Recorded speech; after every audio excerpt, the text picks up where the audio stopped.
Assalamualaikum warahmatullahi wabarakatuh.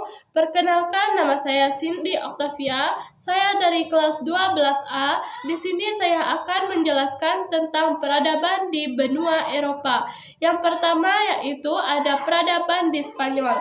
Peradaban di Spanyol yaitu pada abad ke-711 Masehi yang dipimpin oleh Tariq bin Zayed bersama dengan pasukannya dan dari Afrika Utara. Sejak itulah Spanyol menjadi pusat kejayaan Islam yang dikenal dengan Andalusia. Spanyol mempunyai kota-kota besar seperti Cordoba, Granada, Sevilla, Toledo, dan Zaragoza. Dia berkembang di bidang budaya yang ada di dalam masyarakat.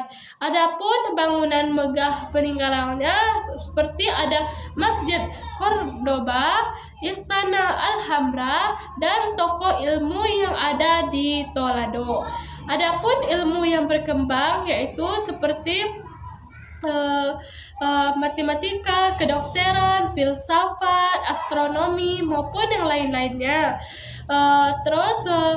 Masa kemundurannya Spanyol yaitu pada tahun 1492, tetapi jejak mereka masih dikenal karena mempunyai peradaban dan budaya dalam masyarakat. Spanyol berdiri pada Islam masuk ke Spanyol pada tahun 2017, yaitu sekitar 2,6% orang Islam yang masuk ke orang Islam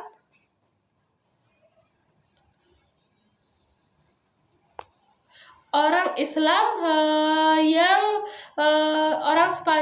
Islam yang ada di Spanyol, yaitu orang Islam yang ada di Spanyol yaitu dari Afrika Utara, Asia Tenggara, Asia Selatan, dan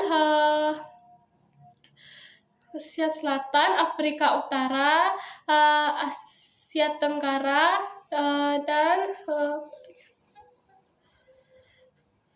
yang kedua yaitu ada peradaban di Prancis. Peradaban di Prancis yaitu banyak orang Islam dari Eropa Barat. Pada abad ke-19 Prancis masuk Islam pada abad ke-19. Berdirinya masjid di Paris sebagai simbol masuknya Islam di Prancis.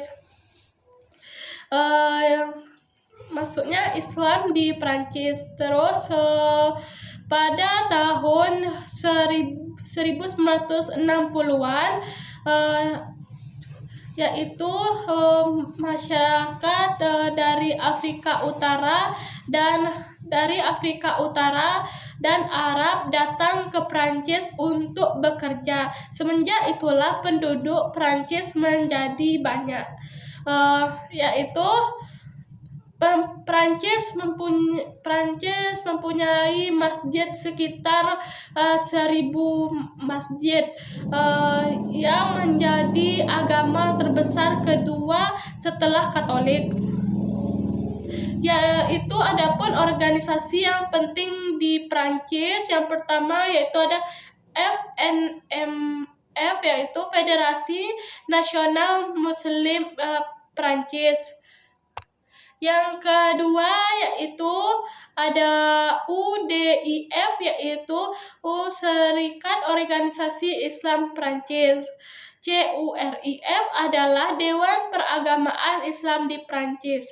Adapun perkembangan Islam di Prancis yaitu ada